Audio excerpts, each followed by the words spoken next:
Friends, మీరు 20,000 రూపీస్లో ఒక మంచి మొబైల్ కొనాలనుకుంటే ఈ 3 మొబైల్స్ని చెక్ చేయడం అసలు మర్చిపోవద్దు. First mobile Infinix note 50s 5G 8GB RAM 128GB storage ఉన్న మొబైల్ 16,000 రూపీస్కి ఫ్లిప్కార్ట్లో అవైలబుల్ ఉంది. కర్వ్డ్ AMOLED డిస్ప్లేతో వస్తుంది. 144Hz రిఫ్రెష్ రేట్ ఉంది. మీడియాటెక్ డైమెన్సిటీ 7300 ప్రాసెసర్తో వస్తుంది.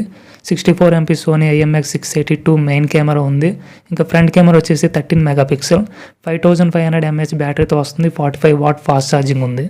Second mobile Oppo K13 8GB RAM 128GB storage ఉన్న మొబైల్ 18,000 రూపీస్కి ఫ్లిప్కార్ట్లో అవైలబుల్ ఉంది. AMOLED డిస్ప్లేతో వస్తుంది. 120Hz రిఫ్రెష్ రేట్ ఉంది. స్నాప్డ్రాగన్ 6 Gen 4 ప్రాసెసర్తో వస్తుంది. 50 మెగాపిక్సెల్ మెయిన్ కెమెరా ఉంది. 16MP సోనీ IMX480 ఫ్రంట్ కెమెరాతో వస్తుంది. 7000 mAh బ్యాటరీ ఉంది. 80 వాట్ ఫాస్ట్ ఛార్జింగ్ ఉంది. Third mobile Realme P3 Pro 8GB RAM 128GB internal storage ఉన్న మొబైల్ 20,000 రూపీస్కి ఫ్లిప్కార్ట్లో అవైలబుల్ ఉంది. 1.5K క్వాడ్ కర్వ్డ్ AMOLED డిస్ప్లేతో వస్తుంది. 120Hz రిఫ్రెష్ రేట్ ఉంది. స్నాప్డ్రాగన్ 7S Gen 3 ప్రాసెసర్తో వస్తుంది.